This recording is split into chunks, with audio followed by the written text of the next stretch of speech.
بسم الله الرحمن الرحيم الحمد لله رب العالمين له النعمة وله الفضل وله الثناء الحسن وصلوات الله البر الرحيم والملائكة المقربين على سيدنا محمد أشرف المرسلين وحبيب رب العالمين وعلى جميع النبيين اللهم علمنا ما جهلنا وذكرنا ما نسينا وانفعنا بما علمتنا وزدنا علما وإنا نعوذ بك من حال أهل النار رب اشرح لي صدري ويسر لي أمري واحلل عقدة من لساني يفقه قولي آمين واحلل عقدة من لساني يفقه قولي أما بعد الله تبارك وتعالى dit dans le Coran honoré وتعاونوا على البر والتقوى ولا تعاونوا على الإثم والعدوان,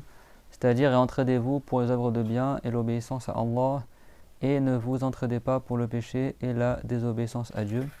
فنصحح النوايا لله تعالى في الاشتغال بعلم الدين الضروري, et on fait une bonne intention donc dans le fait de réviser ensemble la science de la religion obligatoire, ce qui est indispensable pour chaque musulman et chaque musulmane de connaître afin d'être pieux dans la religion. Donc la fois dernière on avait terminé le tayammum. في الدرس الماضي كنا قد أنهينا التيمم والآن إن شاء الله نبدأ فصلا جديدا وهو ما يحرم على المحدث حدثا أصغر أو أكبر على الجنوب وعلى الحائض والنفساء. Donc aujourd'hui on commence un nouveau chapitre. Donc c'est le chapitre qui concerne qu'est-ce qui est interdit pour celui qui n'a pas ses ablutions et qui n'a pas fait le wudu, ou celui qui n'a pas fait le roussoul, ou la femme qui a les menstrues, ou celui qui est junub. D'accord. Alors ça va progressivement. On commence par le petit hadath, celui qui n'a pas ses ablutions, qu'est-ce qui est interdit. Après on verra celui qui n'a pas ses grandes ablutions, qu'est-ce qui est interdit, celui qui est junub. Soit il a fait le rapport sexuel ou le sperme est sorti. Et après, celle qui a les menstrues. Parce que celle qui a les menstrues, elle a des choses en plus qui sont interdites, en plus de celui qui est junub. Donc la femme qui a les menstrues, ça ne veut pas dire qu'elle est junub. فالحائض ليس معناه أنها جنوب, يعني يزيد على الحائض بعض الأشياء المحرمات التي تجوز للجنوب. Donc فصل ومن انتقض وضوءه حرم عليه الصلاة والطواف وحمل المصحف ومسه ويمكن من ذلك الصبي للدراسة. Donc chapitre, celui qui a pas ses petites ablutions, donc qui a perdu son wudu, qui n'est pas en état de rituel pour la prière, il est interdit pour lui qu'il fasse la prière. Le tawaf, c'est quoi le tawaf? C'est quoi les enfants le tawaf? C'est quand tu tournes autour de la Kaaba. D'accord. Ar-Rasul alayhi salam qala at-tawaf as-salah. At-tawaf bil-bayti salatun. Le prophète alayhi salam dans le hadith, il a dit le fait de faire les 7 tours autour de la Kaaba, c'est comme la prière. بمنزلة الصلاة يعني يحرم بعض الأشياء في الطواف, يعني لابد لصحة الطواف من ستر العورة وكذلك من الطهارة عن الحدث وعن النجاسة. فالطواف يشبه الصلاة في شروطها, يشبه الصلاة في شروطها. فهناك عدة أحاديث في بعضها الرسول صلى الله عليه وسلم قال الطواف بالبيت صلاة, وفي بعضها يقول الطواف بمنزلة الصلاة إلا أنه أحل في المنطق فمن نطق فلا ينطق إلا بخير. Donc il y a plusieurs hadiths qui donnent le même sens. C'est que le prophète alayhi salatu wassalam, il a dit dans le sens que le tawaf c'est comme la prière, bimanzilati salah, sauf que dans le tawaf on a le droit de parler, alors que dans la prière tu parles que pour réciter le Coran, que pour invoquer Allah et faire du zikr, mais tu ne peux pas parler du langage des gens. يعني في الصلاة يحرم كلام الناس كما قال رسول الله صلى الله عليه وسلم إن هذه الصلاة لا يحل فيها شيء من كلام الناس. Il a dit à certains compagnons, il a dit certes cette prière là, il n'y a rien de la parole des gens qui est licite dedans. D'accord les enfants, avant que tu pries, c'est pas tu dis bonjour, au revoir, ça va, j'ai faim, d'accord.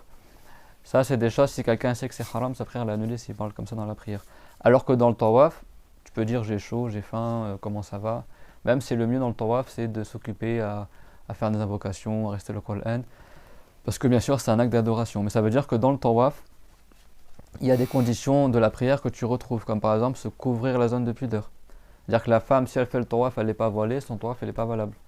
Si l'homme, par exemple, on voit en dessous de son nombril, ou on voit ses cuisses dans le tawaf, son tawaf, elle n'est pas valable. D'ailleurs, ça me fait juste un petit rappel sur ce sujet-là, parce que beaucoup, ils propagent l'avis qui est juste, hein, que la zone de pudeur pour les hommes adultes, c'est entre le nombril et les genoux. C'est-à-dire que dans l'école Shafiri, le genou ne rentre pas dedans, ni le nombril, mais ce qui est entre les deux, c'est bon. Donc il y en a plein, ils vont dire oui, c'est haram de jouer au foot, etc. Bah, c'est tout un truc sur les réseaux. Sachez que ça, c'est un sujet de divergence. Chez les Hanafites, chez les Malikites, c'est connu que la zone de pudeur de l'homme, c'est que entre guillemets, le maillot, c'est-à-dire juste les deux orifices. Et sachez que même dans le Bukhari, c'est rapporté que dans certaines batailles ou dans certains déplacements, le prophète, wassalam, il était à cheval. Et vous savez que le prophète, à son époque, sallallahu alayhi wa sallam, il portait le pagne, d'accord. Et donc le pagne, c'est comme une sorte de tissu que tu enroules autour de la taille et qui descend, d'accord, jusqu'à mi-mollet. Et donc le prophète, il était à cheval et puis il avait remonté son pagne et il y avait un compagnon qui était à côté du prophète, alayhi salam, et il a dit, certes, j'ai regardé la blancheur des cuisses du prophète, alayhi salatu wassalam. Ça, c'est un hadith rapporté par le Bukhari. Également, il y a un autre hadith où le prophète, alayhi salam, il avait remonté son pagne un peu au-dessus des genoux. Et là, il y a un des compagnons du prophète qui est rentré. Il y a Abu Bakr qui est rentré et il a demandé à rentrer. Il y avait Aïcha qui était présente et le prophète il a dit bah, faites-le rentrer. Il est rentré. Après, il y a un autre compagnon, Roman, qui est venu. Et quand c'est Rothman qui a demandé à rentrer, le prophète il a remis d'abord son pagne, il a descendu plus qu'il était remonté. Il a recouvert toute sa cuisse et le genou. Enfin, il a recouvert cette partie-là. Et après, Rothman il est rentré. Et là, Aïcha s'est étonnée. Elle dit pourquoi quand Abu Bakr et Roman ils sont rentrés, tu avais laissé ton pagne remonter, mais quand Rothman il est rentré, tu l'as redescendu. Et le prophète, alayhi salatu wassalam, il a dit Ala astahi miman tastahi minhu al-malaika. Il a dit n'aurais-je pas de la pudeur devant celui dont même les anges ont de la pudeur. C'est-à-dire que Rothman, c'était quelqu'un qui était très pudique, qui était très très beau physiquement. Et Rothman, tellement il était pudique, même quand il faisait une douche, il gardait son pagne.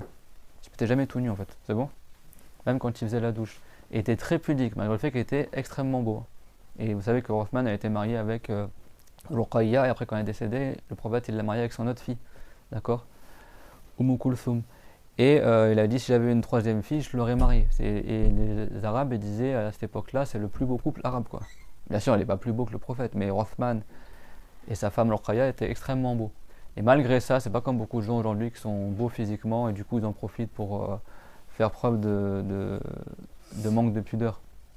Certaines femmes vont dévoiler tout leur corps, ou des hommes ils vont. Sachant qu'attention, sortir torse nu dans la rue c'est permis, hein, et le prophète souvent était torse nu. Hein. À l'époque du prophète, c'était courant que les hommes ils portaient juste un pagne autour de la taille et le reste était torse nu.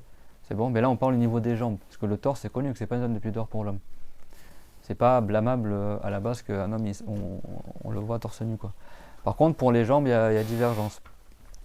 Et donc, le sens apparent du hadith, ça montre que le prophète, des fois, il montrait une partie de sa cuisse. C'est pour ça qu'il y a plusieurs savants mujtahid, dont notre cher aussi également, hein, qui a penché plus vers l'avis que la cuisse n'est pas partie de la zone de pudeur de l'homme. C'est bon, mais après, tu as d'autres savants comme Shafiri et d'autres qui ont dit c'est ce qui est compris entre le nombril et les genoux. Et tu as d'autres savants comme les Hanafites qui eux ils disent c'est ce qui est compris entre le nombril jusqu'au genou, c'est-à-dire qu'après ils ont divergé, est-ce que le genou il rentre dedans ou pas, ou le nombril il rentre dedans, etc. Ou pas. Le nombril dans l'école de Shafiri c'est pas dans la zone de pudeur, d'accord. Pour le genou, d'accord, chez les Hanafites le genou il rentre dans la zone de pudeur. Chez les Shafirites c'est jusqu'au genou, c'est-à-dire que si on voit que ton genou c'est pas haram, c'est bon. Chez les Hanafites tu couvres le genou. Par contre le nombril, là il n'y a pas une différence entre les deux, parce que le nombril, un des compagnons qui je crois c'est le Hassan, le prophète lui avait fait un bisou sur son nombril quand il était plus jeune.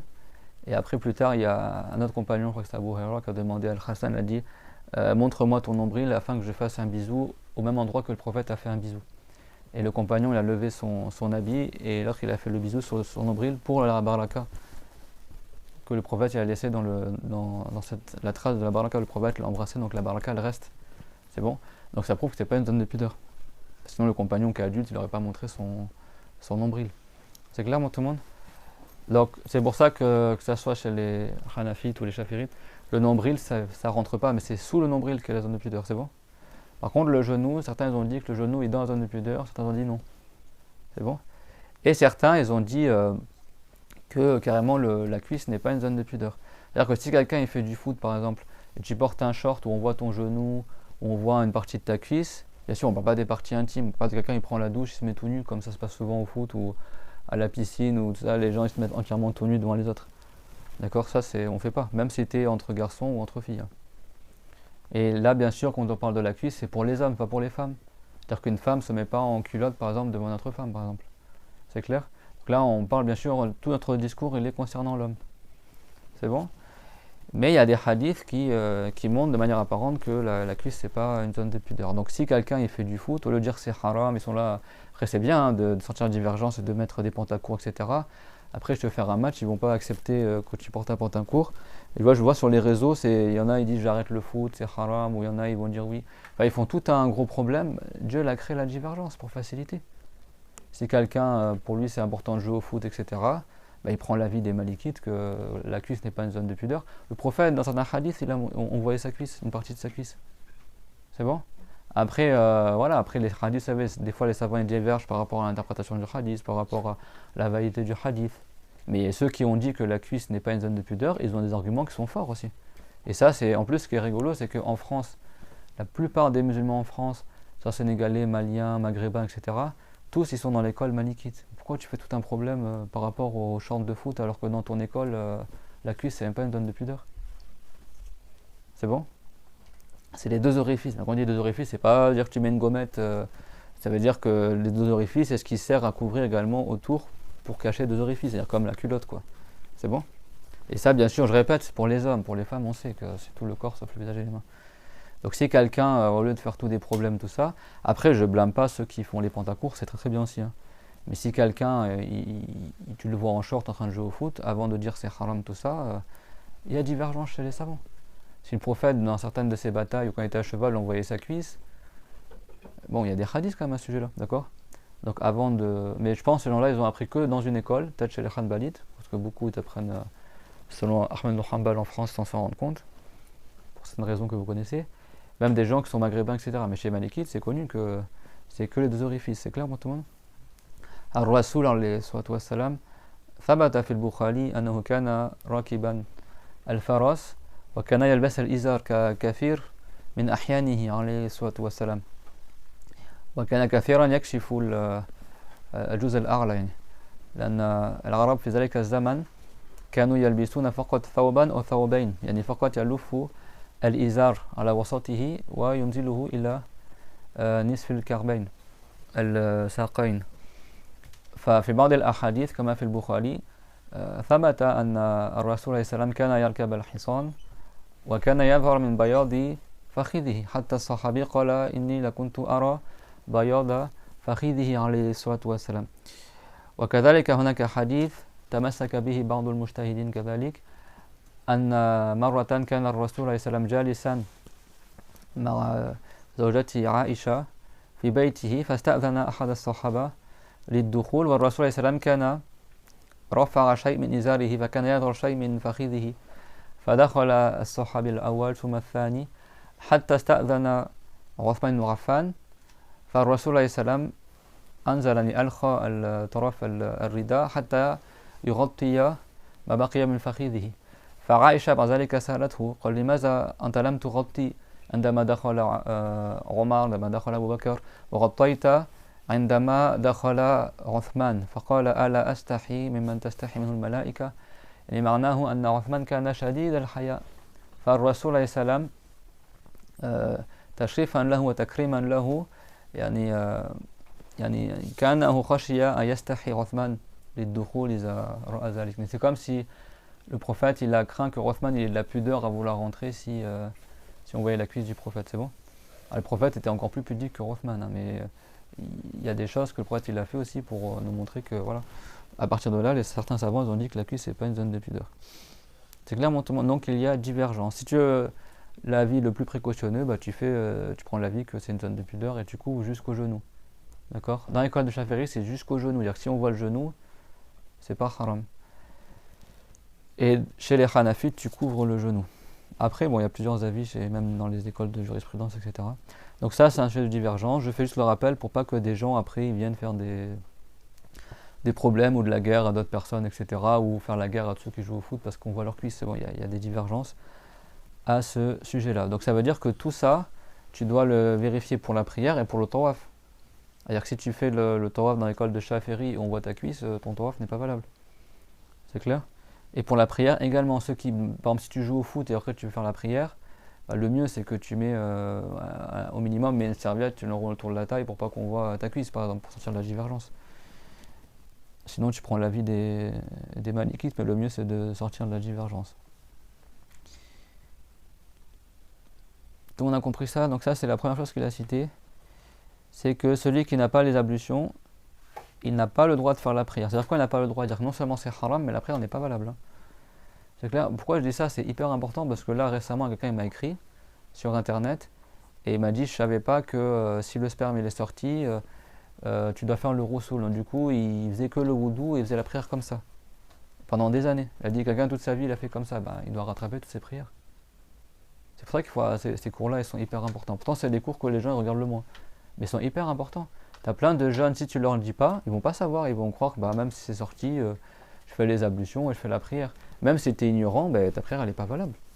C'est un devoir d'apprendre les conditions de la prière. Vous vous rappelez une fois, au cours d'un, je vous ai dit quoi? Tout ce qu'on voit là, c'est quoi? C'est les conditions de validité de la prière. Tout ce que tu dois vérifier avant de commencer ta prière. C'est bon? Est-ce que tu as le wudu? Est-ce que tu as le roussoul? Si tu n'as pas pu faire le wudu, tu fais le tayammum, etc. Si tu as une excuse, faire le tayammum. Est-ce que tu as utilisé de l'eau purifiante, etc. Il y a d'autres choses qui restent encore. Être face à la qibla, savoir que le temps il est rentré, couvrir la zone de pudeur, être purifié des impuretés. Tout ça, c'est ce qu'on voit avant de faire la prière. Tu dois faire comme une sorte de checking, avant que tu fasses la prière. Tu vérifies que tu as rempli toutes les conditions. Sinon, ta prière n'est pas valable. Si tu n'as pas appris la religion et tu ne sais pas les conditions de la prière, c'est toi qui avais preuve de manquement. Pourquoi tu as fait la prière sans savoir comment on fait la prière? Et celui qui n'a pas appris, c'est comme la femme. Si elle ne sait pas que après les menstrues, elle doit prendre une douche pour faire la prière, peut-être qu'elle sait pareil. Elle va peut-être croire que juste elle se lave, elle se nettoie, avec de l'eau, elle nettoie l'orifice, elle fait les ablutions, elle fait la prière si elle n'a pas appris. Non, c'est pas valable. Même si tu es ignorant, c'est pas valable. Allah Ta'ala, il a dit قُلْ هَلْ يَسْتَوِي الَّذِينَ يَعْلَمُونَ وَالَّذِينَ لَا يَعْلَمُونَ. C'est-à-dire, dit, sont-ils équivalents ceux qui savent et ceux qui ne savent pas? C'est-à-dire que l'ignorance, c'est pas une excuse en islam. Si l'ignorance était une excuse, ça voudrait dire qu'il voudrait mieux être ignorant que savant. Parce que si quelqu'un, le fait qu'il ignore ses sujets de la religion, s'il ignorait les sujets de la religion, il serait excusé, dans ce cas-là, personne n'apprend la religion, comme ça on est tous excusés et puis on ne se prend pas la tête. Tu fais la prière n'importe comment et puis comme tu es ignorant, c'est valable. Non.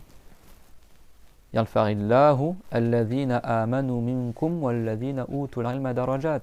Dans le Coran, Dieu l'a dit qu'il élèvera en degrés ceux qui ont cru parmi vous et ceux qui ont acquis la connaissance. Il y a un mérite pour ceux qui apprennent la religion. C'est un devoir, cette science-là, c'est un devoir personnel. C'est-à-dire que là, tout le monde il a besoin d'apprendre ça. Par contre, l'histoire des prophètes ou les signes de la fin du monde, c'est pas tout le monde a besoin d'apprendre ça. Apprendre tout le Coran par cœur, c'est pas une obligation sur tout le monde. Par contre, ça, comment faire ta prière, chacun doit faire la prière. Parmi les adultes musulmans et musulmanes. Donc s'il n'a pas appris, il risque de croire qu'il prie, en fait, c'est pas valable. فالجهل ليس عذرا. الله تعالى أخبرنا أنه لا يستوي الذي تعلم والذي لم يتعلم. وحمل المصحف, également le fait de porter le mushaf. Le mushaf c'est quoi? Vous savez les enfants, c'est quoi le mushaf? Qu'est-ce qu'on appelle le mushaf? Qui c'est quoi le mushaf? Amadou, tu sais ou pas? Qui c'est les enfants? Vous savez c'est quoi le mushaf? Ce qu'on appelle le mushaf? Ça c'est un nom qui n'était pas employé à l'époque du prophète. C'est une bidra qui a été inventée. C'est quand Abu Bakr al-Siddiq, que Dieu l'agrée, comme quoi ça prouve qu'en islam on a le droit d'innover des choses. À l'époque du prophète, certains ils notaient du Coran sur des feuillets ou sur des pots, sur du cuir, certains ils mémorisaient, mais c'était un peu éparpillé. Il y en a, ils avaient des anciennes versions, et dans le sens qu'il y avait des sourates qui après ont été modifiées durant le vent du prophète, des choses que Allah il a effacées du Coran, des choses qui ont été rajoutées. Et donc après à la fin il fallait une version finale. Et à l'époque de Abu Bakr, ils ont eu craint que euh, en fait, s'il n'y a pas une version de référence, qu'il y a peut-être des gens, il vont rester des choses qui sont plus du Coran ou des choses qui vont être ajoutées ou enlevées, etc. Donc, par crainte de cela, il y a Abu Bakr, il a eu l'idée de faire saigne. D'accord. Au départ, c'est un compagnon qu'on a parlé à Omar. Omar, au début, était réticent. Il dit comment je vais faire une chose que le prophète n'a jamais fait. Salam. Après, il l'a convaincu. Quand Omar était convaincu, il en a parlé à Abu Bakr. Abu Bakr, il a dit la même chose. Comment je vais faire une chose que le prophète n'avait jamais fait. Au final, il a su que c'était un bien pour la communauté. Donc, ils l'ont fait. Donc, il a ordonné à certains compagnons qui étaient très forts dans le Coran de rassembler chez plusieurs compagnons. Et ils étaient deux à vérifier, etc. De rassembler tout ce qui a été finalisé du Coran. Et, euh, et après de faire une version, de compiler tous les écrits et de faire une seule et même version, qui était bien sûr celle qui a été révélée sur le prophète Mohammed. Et après, les ayats qui ont été abrogés, c'est vrai que des fois, il y a des compagnons, ils ne savaient pas que certains ayats étaient abrogés. D'accord. Et Allah Ta'ala, il a fait que ce qui a été abrogé, les compagnons l'ont oublié. Ça veut dire qu'il y a des compagnons qui disaient, moi je me rappelais que dans la prière, il restait des ayats dans Surat al-Baqarah, dans Tal Surat. Et maintenant, je ne sais plus c'est quoi ces ayats. Parce que Dieu, il a préservé le Coran et il a fait que... Parce que le Coran, quand il a été révélé sur le prophète Mohammed, sur 23 ans, sur une vingtaine d'années, des fois, il y avait des sourates qui sont courtes aujourd'hui qui étaient beaucoup plus longues. Et donc, Dieu il avait révélé des ayats qui ont été récités pendant un certain temps, etc. Et après, pour des sagesses, Dieu, il a abrogé ces ayats, il a abrogé leur récitation et elles ne faisaient plus partie du Coran après. C'est bon? Et il y a des ayats, leur récitation est restée, mais leur jugement a été abrogé. C'est bon? Et donc, il y a des ayats qui faisaient plus partie du Coran, mais que les compagnons, ils mémorisaient encore. Tu vois? Et donc, il y avait un risque aussi que des gens, ils enseignent le Coran encore de l'ancienne manière, entre guillemets, et qu'ils n'étaient pas au courant qu'en fait, ça a été abrogé du Coran, par exemple. C'est bon? Mais Dieu, il a fait que même ceux qui mémorisaient certaines ayats, après, ils ont oublié ces ayats. Et il est resté que le Coran que le prophète, il a enseigné, enfin à la fin de sa vie, c'est là où a été terminée la version du Coran. Et tout était clair, qu'est-ce qui a été abrogé, pas abrogé, qu'est-ce qu'on récite toujours, qu'est-ce qu'on récite plus. Et c'est pour ça aussi que les compagnons aussi, ils ont recherché ceux qui avaient noté, parce que les ayats qui ont été abrogés, il ne fallait pas les garder sur le papier. Donc du coup, il y avait plein et puis aussi pour pas que le Coran se perde après la mort des compagnons. Donc il y avait il y avait vraiment une utilité extrêmement importante pour le reste de la communauté, parce que l'islam ira jusqu'à la fin du monde. Donc c'est pour ça que les compagnons et ceux qui ont suivi les compagnons, ils ont fait énormément d'innovations dans la religion pour pas que cette chance-là se perde. C'est bon. C'est pour ça qu'après plus tard, tu as Al-Hassan al-Bisri, tu as également Abul Aswad al-Douali et d'autres qui ont inventé les shadda, qui ont inventé les harakat, qui ont inventé les hamza, parce que à l'époque de Quraysh, c'est simple, tout le monde maîtrisait l'arabe. Donc c'était facile pour eux de lire le Coran, même sans les points, même sans les harakat. Mais après, quand à l'époque de Omar al-Khattab et d'autres compagnons, il y a eu des conquêtes dans les pays de Perse, dans les pays du Maghreb, dans des pays même ils sont partis jusqu'en Chine, jusqu'en Ukraine, etc., jusqu'en Russie. Il y en a certains après plus tard, ils sont allés jusqu'en Espagne, etc. Donc forcément, les gens qui sont convertis à l'islam aussi veulent apprendre le Coran et ils n'ont pas une maîtrise de l'arabe comme les Arabes à l'époque du prophète. Donc du coup, il fallait inventer des outils qui permettent aux gens de ne pas falsifier le Coran, etc. C'est pour ça qu'ils ont inventé les signes diacritiques, les voyelles, ils ont mis les titres pour chaque sourate, ils ont divisé le Coran en 30 juz'u, etc. Ils ont fait l'Ahzab, ils ont fait tout ce qu'on a aujourd'hui, les signes de lecture, quand est-ce que c'est mieux que tu t'arrêtes, quand est-ce que c'est mieux que tu t'arrêtes pas, quand est-ce que c'est haram que tu t'arrêtes, quand est-ce que c'est obligatoire que tu t'arrêtes. Tout ça, ça a été inventé après, mais bien sûr en se basant sur ce qui était resté à l'époque du prophète. Mais ça, les compagnons, ils le mémorisaient, mais après ça a été mis sur papier pour pas que les gens l'oublient. Il n'y a pas que ça. Également, les savants musulmans ont inventé la science de la grammaire, la science du sarf, la science de la poésie. À partir de ce qui était dit, à l'époque du prophète chez les Arabes, c'est-à-dire que la poésie ça existait déjà, mais ils ont extrait des poèmes, des règles, des pieds, etc., pour pouvoir codifier comment on fait une poésie en arabe, pour pas que plus tard les gens ils disent que le Coran c'est de la poésie. D'accord? Donc tu as un grand savant qui avait demandé à Allah Azza wa Jal d'avoir une science que personne n'avait eue avant lui, de rédiger dans une science que personne n'avait fait avant lui, et il a inventé la science de la poésie. C'est-à-dire qu'il a étudié les poésies arabes, Et il a codifié les poésies, il a recensé les différentes manières de faire des poésies en arabe, etc. Et il a tout codifié, c'est ça ce qu'on apprend à l'école quand tu fais de la poésie, ce qu'on appelle les bahar, bukhur. Comme ça, tu sais clairement c'est quoi la poésie chez les Arabes, de la Jahiliya, et donc tu sais que ça n'a rien à voir avec le Coran. Pas que plus tard les gens ils accusent que le Coran c'est de la poésie. Vous savez que dans le Coran, Dieu a dit que le prophète Mohammed c'est pas un poète. C'est clair. Donc, mais aujourd'hui, il y a des gens, ils voient que ça rime. Vous savez, aujourd'hui, la poésie, limite, ça n'existe plus en France, quoi. Aujourd'hui, tu dis, j'étais là ce matin, j'ai mangé du pain, j'ai vu un chien, qu'est-ce que j'étais bien? Oh, c'est de la poésie. Alors qu'il n'y a aucun vers, il n'y a aucun pied, il n'y a pas d'alexandrin ni de quatrain, etc. La poésie, c'est pas ça à la base. Mais aujourd'hui, tellement les gens sont faibles en langue, même en français, c'est même plus de la poésie qu'ils font. Mais ils vont appeler ça poésie parce que c'est joli, parce que ça rime. La poésie, c'est pas que des rimes, il y a aussi des pieds à respecter, etc. Il y a aussi la volonté de faire de la poésie. Enfin, il y a toute une codification que tu apprends aussi dans la poésie française, mais tu as aussi, similaire que cela, en langue arabe, bien sûr, et c'est encore plus fort en langue arabe. Donc les savants, comme Farahidi, il a vraiment codifié tout ça, et malheureusement, ça, bon, on ne va pas trop faire du hors-piste dans le cours, mais... Parce que lui, comment il est mort, vous savez, il était au bord du Nil, et vous savez, les poèmes en arabe, on les sectionne en harakat, sukun, il y a comme ça, comme des codages, en fait. Et lui, en fait, il est en train de décomposer des vers de poésie devant le Nil.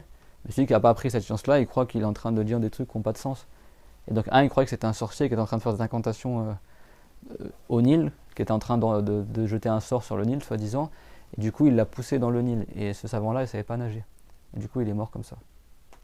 Subhanallah. Alors que ce n'était pas du tout un sorcier, il était en train, juste au bord du Nil, en train de décomposer des vers de poésie. Rahimahullah. Mais ça... ces sciences-là, elles n'ont pas été inventées à la base par les savants pour qu'on apprenne juste l'arabe comme ça. Elles ont été inventées pour préserver le Coran et le Hadith. يعني حتى العلم والصرف والعروض كل هذه العلوم المستحدثة التي لم توجد في أيام الرسول عليه السلام إنما هي من البدعة الحسنة كانت لحفظ القرآن يعني حفاظا على القرآن والأحاديث حتى لا يحرف القرآن ولا الحديث. La grammaire, par exemple, si tu n'as pas appris les règles de grammaire, bah, tu vas te tromper dans les harakats. Même quand tu récites un hadith ou le Coran, tu vas mettre des mauvais... tu vas faire une fatra là, il ne faut pas, etc.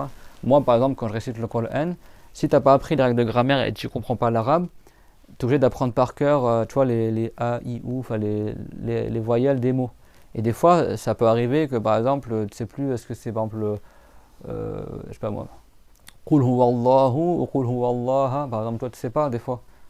Bah, quand tu as appris la grammaire, tu le sais. Moi, ça m'aide des fois quand je récite, je sais que ça c'est faux en grammaire, donc c'est comme ça. Tu arrives à te rappeler et des fois tu sais que la personne s'est trompée en récitant parce que tu vois qu'au niveau de la grammaire, ça se tient pas. D'accord?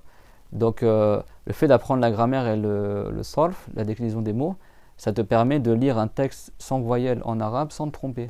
Et les savants, ils ont inventé ces sciences-là uniquement pour protéger le Coran et le hadith. Pas que des gens plus tard, ils lisent mal le Coran ou mal le hadith et ils inventent des fausses paroles sur le prophète. C'est clair, tout le monde? Et donc, quand Abu Bakr il a rassemblé toutes les feuilles du Coran dans un seul livre, il l'a nommé Mus'haf. C'est bon? C'est le premier qui a nommé le Coran Mus'haf. Donc, le Mus'haf, c'est quoi, les enfants? C'est le Coran.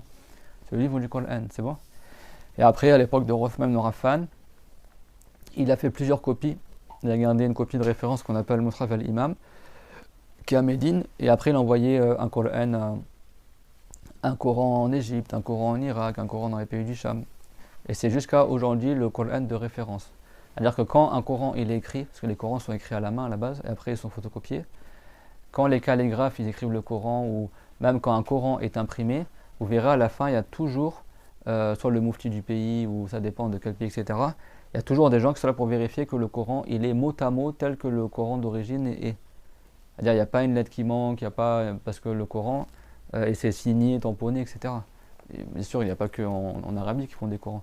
Mais à chaque fois, les maisons d'édition, il y a toujours à la fin, par exemple, le moufti de tel pays, il a confirmé que ce Coran il est bien écrit, etc. Et s'il y a des Corans qui sont mal écrits, comme à l'époque en Libye, à l'époque de Kadhafi, il avait fait enlever à Rosbillah certains mots du Coran. Il appelait ça le Coran vert, soi-disant. Il a dit oui, bah, cool, plus besoin de dire dit, parce que ça s'adressait au prophète, le prophète n'est plus là. Et du coup, bah, après, même en Égypte, c'est pareil aussi. Et certains, ils ont essayé de diffuser des faux Corans, et Dieu les a dévoilés, et ils ont été brûlés, ces Corans. C'est pour ça que régulièrement, les Corans, ils sont vérifiés, d'accord. Après, il y a plusieurs récitations. Mais il n'y a pas un Coran que tu trouves qui est falsifié, etc. Dieu il a fait que personne ne pourra falsifier l'écriture du Coran. Après l'explication, comme vous savez, il y a beaucoup de gens qui falsifient. C'est pour ça que ce que j'ai dit dans les cours aussi précédents, quand je vous disais que le Coran c'est en français, c'est pas en arabe, ça ne veut pas dire que le Coran il est envoyé que pour les arabophones. Mais non, mais ça veut dire que si toi tu veux connaître la signification du Coran, eh ben, adresse-toi à un enseignant francophone qui lui a appris cette science-là et est capable de t'expliquer le Coran. C'est clair? Le Coran, c'est comme ce livre-là. Si tu veux prendre ce livre-là, tu cherches un enseignant qui te l'explique. C'est clair, tout le monde? Bah, le Coran, c'est pareil. Apprendre la religion, c'est pas apprendre le Coran. Donc, c'est très difficile de trouver quelqu'un qui a appris l'explication du Coran. Parce que c'est des sciences très poussées. Mais même si tu n'as pas appris l'explication du Coran, ça ne t'empêche pas de savoir faire la prière et de jeûner, de croire en Dieu, etc. Mais c'est comme ça qu'on apprend le sens du Coran, tout simplement.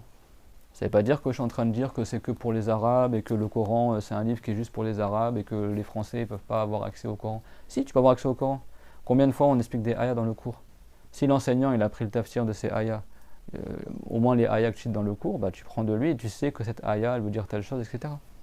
C'est comme ça que tu apprends l'explication du Coran avec un enseignant, tout simplement. C'est bon, donc le livre du Coran, si tu n'as pas les ablutions, tu n'as pas le droit de le porter ni de le toucher. C'est clair, tout le monde? Donc, al-Mushaf, yani kitab al-Qur'an, la yajuz massuhu wa la hamluhu bighayri tahara, bighayri wudu, wa min bab awla, idha shaghas ma andahu al-ghusl. Alors, à plus forte raison, bien sûr, tout ce qui est interdit avec les petites ablutions, c'est aussi interdit quand tu n'as pas les grandes ablutions. C'est clair? Sauf pour l'enfant, les enfants qui sont là, qui ne sont pas encore pubères, eux, pour ne pas les démotiver d'apprendre le Coran, parce que souvent, un enfant, il a du mal à rester avec le wudu. في العادة الصبي أو الصبية يصعب عليهما أن يبقيا على طهارة يعني بسهولة ينتقد وضوءه فإذا كان كل مرة يلزمه أن يتوضأ حتى يمس المصحف قد يعني تفتر همته في حفظ القرآن فالله تعالى يسر لهم برحمته أنه يجوز لهما مس المصحف وحمله للدراسة يعني حتى يقرأ فيه ليس حتى مثلا إذا شخص طلب من ولده أن يحضر له القرآن والأم مثلا توضب البيت ترتب الكتب فتقول للولد أنت ضع القرآن في هذا المكان في الرف مثلا هذا لا يجوز للكبير أن يأمر الصغير بذلك هذا ليس لأجل الدراسة حتى يراجع ويحفظ فيه يعني. Donc vous savez que les enfants souvent ils perdent les ablutions, d'accord? Ils ont du mal à rester longtemps avec les ablutions. Donc si à chaque fois il devait refaire les ablutions pour lire le Coran et lui il veut apprendre le Coran, ça le découragerait. Donc Dieu par sa miséricorde et la facilité pour les enfants qui sont petits, qui ne sont pas encore pubères, qui peuvent toucher le Coran, le porter même s'ils n'ont pas les ablutions. Mais attention à une seule condition, c'est que c'est dans le but d'apprendre le Coran ou de réviser. C'est pas par exemple la maman elle fait le ménage dans la maison et puis il y a le Coran qui est sur la table du salon, elle dit vas-y passe le Coran, mets-le dans l'armoire par exemple, dans l'étagère. Ou alors toi tu es assis dans le canapé, tu as le Coran qui est là-bas, tu veux réciter, tu dis à ton fils vas-y, toi tu es petit, tu peux soi-disant ramène-moi le Coran. Non, c'est si l'enfant lui-même il veut apprendre le Coran ou réviser, mémoriser ou lire le Coran, lui dans ce cas-là il a le droit de prendre sans les ablutions. Mais si c'est pour autre chose que cela, on ne laisse pas l'enfant prendre le Coran sans les ablutions. L'enfant n'a pas de péché, mais celui qui lui ordonne de prendre le Coran sans les ablutions, pour autre que le fait d'étudier pour l'enfant, c'est haram. C'est clair?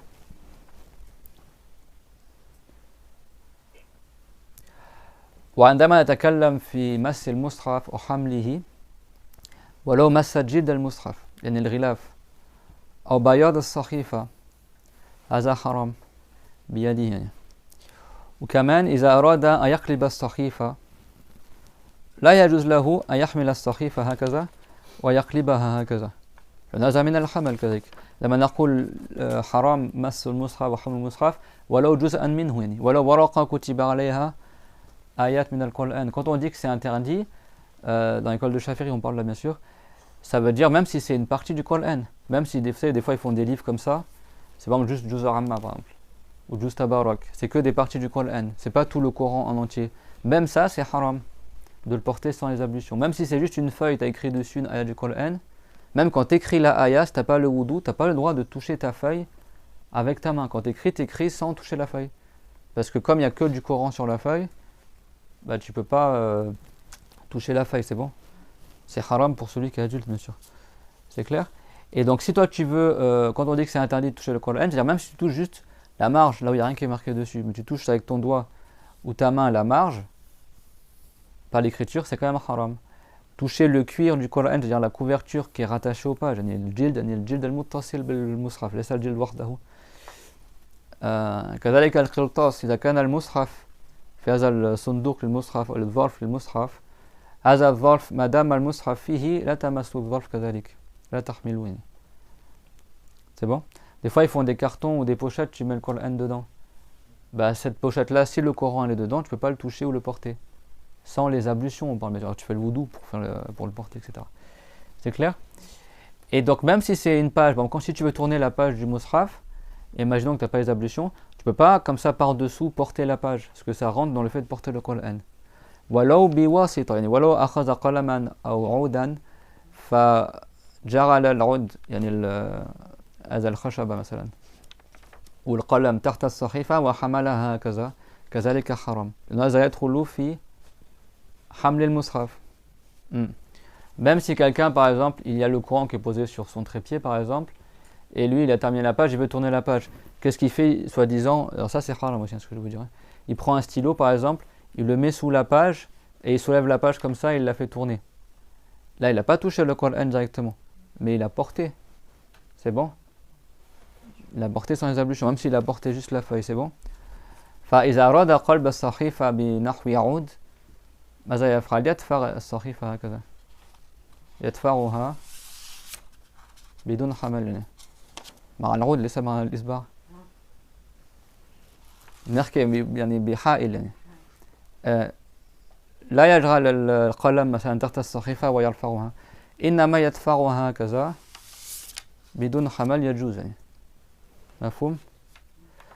En revanche, s'il prend le stylo par exemple et juste il pousse la feuille comme ça, donc il n'a pas touché, hein. Là je fais avec mon doigt mais je n'ai pas de stylo, mais il pousse comme ça sans porter la page, c'est permis, c'est bon? Ce qui est haram, c'est qu'il met dessous et il porte. Parce que le Coran, même si c'est dans un sac, hein, tu ne peux pas le porter sans avoir les ablutions, c'est bon? Ça c'est dans le Coran, la yamassuhu illa al-mutahharun. Personne ne le touche si ce n'est ceux qui ont la purification. Ça c'est dans l'école de Shafi'i, c'est clair mon tout le monde? أما إذا كان نحو تفسير للقرآن وكان نص القرآن يغلب على غيره يعني في التفسير وليس الآيات ممزوجة بالتفسير بحيث يعني يكون مخلوط مع بعض يعني. لا مثلا يكون مثلا السورة كاملة ثم التفسير أو مثلا يكون يعني أشياء مكتوبة لكن القرآن أكثر من المكتوب كذلك حكمه كحكم المصحف في تحريم مسه وحمله. Pareil, si tu as un livre où la plupart du texte est du Coran, ou certains tafsirs, par exemple, tu as la sourate en entier, et après tu as l'explication à côté, mais toute la sourate est à la suite. D'accord? Si le plus important dans le texte, et le plus nombreux au niveau des mots, c'est le Coran, ça a le même jugement que le livre du Coran. C'est bon? أما إذا كان التفسير أكثر من القرآن وتكون الآيات متفرقة يعني ممزوجة بالشرح فهذا لا يحرم مسه ولا حمله كذلك كتاب الشرع حين تجد آيات لكن أكثر الكتاب ليس من القرآن كذلك هذا ليس كحكم المصحف. En revanche, si c'est un tafsir ou un livre de religion, tu sais, dans le livre de religion, tu as des ayats des fois, mais il y a du commentaire, une explication, il parle d'un autre sujet. Comme ce livre-là, il y a des ayats du Coran dedans. Mais la plupart du livre, c'est pas du Coran. Ou alors le tafsir, mais les ayats, elles sont mélangées avec le tafsir. Par exemple, il commence Bismillah, il t'explique c'est-à-dire quoi Bismillah, Ar-Rahman, après en fait, il décortique en fait la sourate, elle n'est pas écrite à la suite entièrement, c'est bout à bout comme ça. Et la plupart du livre, c'est que du tafsir, c'est pas le Coran. Là, ça n'a pas le même jugement que le Coran. C'est bon? أما فقط ورقة بيضاء كتب عليها آية فهذا حكمه كحكم المصحف حتى عند الكتابة لا يمس بيده الصحيفة. Mais en revanche, tu as une feuille, tu marques sur la feuille une ayat du Coran, cette feuille-là, le jugement du Coran. Et même quand tu l'écris, tu la touches pas avec ta main. C'est bon? Là, dans quelle école? L'école de Shafi'i, c'est bon? Et comme on a dit, l'enfant, s'il veut étudier, lui, il a le droit de toucher sans les ablutions. Est-ce que tout le monde a compris ça jusque-là? Oui. Voilà. Après, dans l'école de Shafi'i, les savants, ils ont dit que si quelqu'un, imaginons, il a un carton ou un sac, c'est bon? Et dans ce carton, il y a le Coran, mais d'autres choses également. D'autres livres, etc. Il déménage, par exemple, il vide son bureau, il met dans le carton, il y a le Coran, il y a d'autres livres, etc. Et lui, il veut porter le carton. Si lui, son intention, c'est pas de porter le Coran, mais de porter ce qu'il y a dans le carton, les savants chaférites, ça c'est un avis chaférite, hein, ils disent tu as le droit.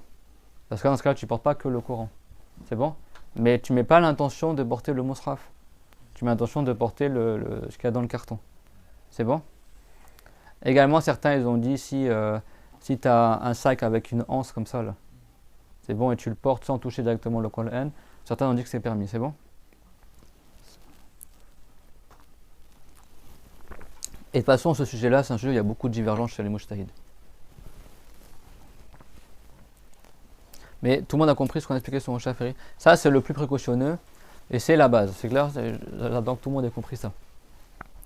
بعض العلماء قالوا إذا كان يحمل أمتعة فالصندوق فيه أشياء القرآن وغيره وهو رفع الصندوق وأراد بحمله حمل الصندوق وما فيه ولا يريد بذلك حمل المصحف فقط فهذا يجوز عند الشافعية. الشافعية قالوا يجوز إذا هو لا يريد بذلك أن يحمل المصحف يريد أن يحمل الكل يعني ما الأمتعة التي في الصندوق أو في الحقيبة مثلا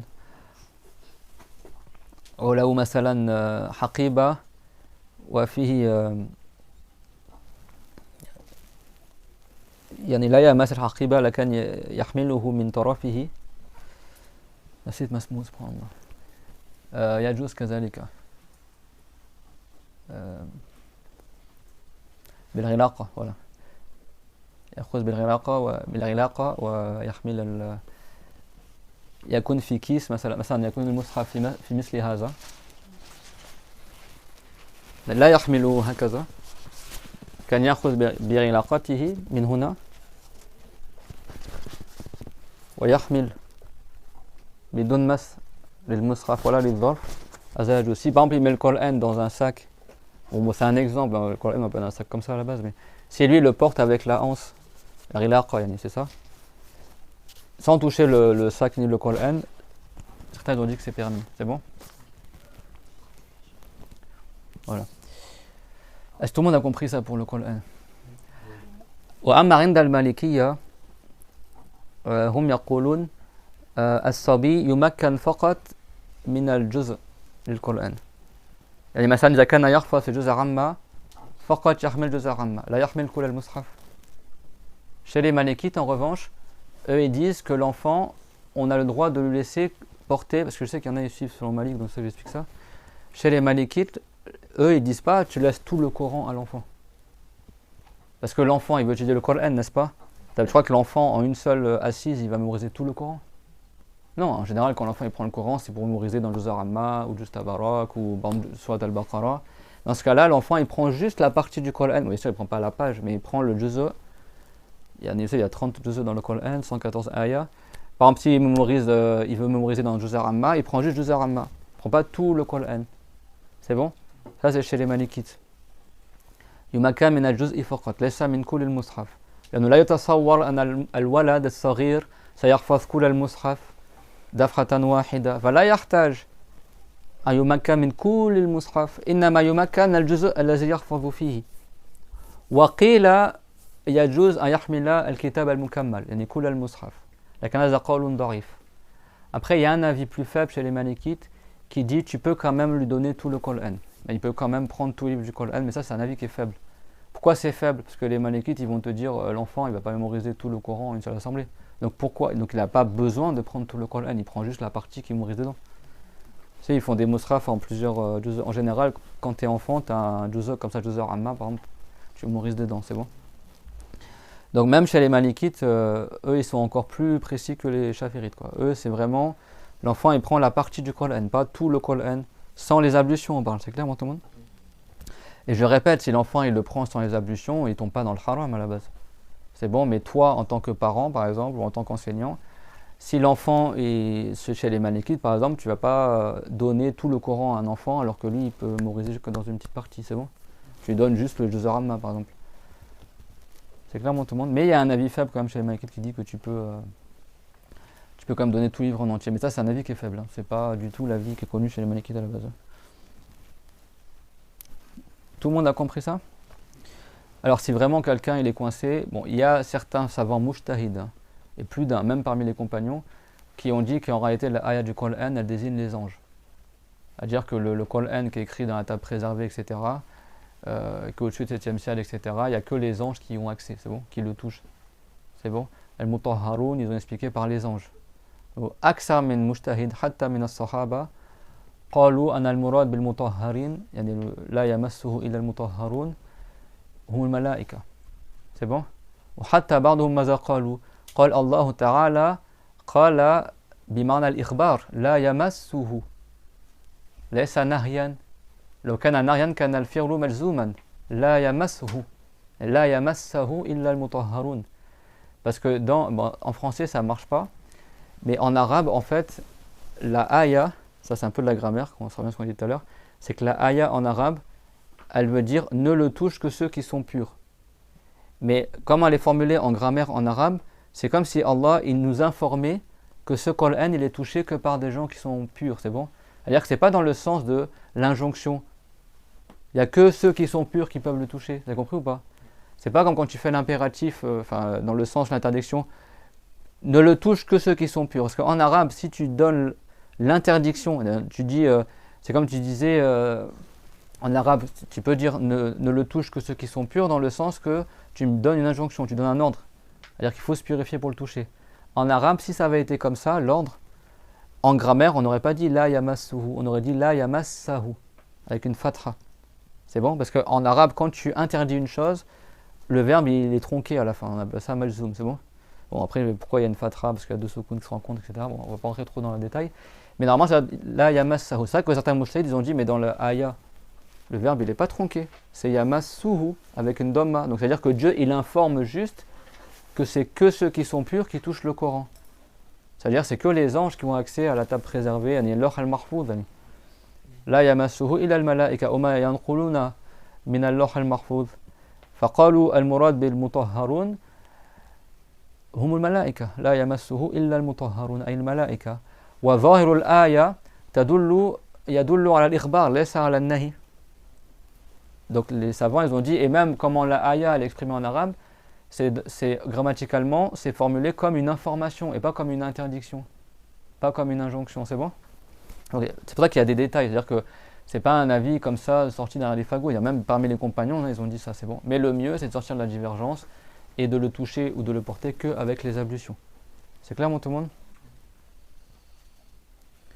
ويحرم على الجنوب هذه وقراءة القرآن والمكث في المسجد. Et il est interdit également sur la personne qui est junub. Donc junub c'est qui le junub? Ouais. C'est qui le junub, Karl? Métine, non, je sais pas vu. C'est celui où il y a eu une sortie de mani, donc il a eu un rapport. Voilà, soit il y a le sperme qui est sorti. Le sperme, les enfants, c'est ce qui sort de l'homme et de la femme pour faire le bébé, d'accord? Donc ça sort pas quand l'enfant il est petit, ça sort chez les adultes. Ou alors s'il y a eu rapport sexuel, c'est bon? Et le rapport sexuel chez les savants, à la base, pour dire qu'il y a eu rapport sexuel, c'est-à-dire à partir du moment où le bout du sexe de l'homme il est rentré chez la femme, le rapport il a lieu, d'accord?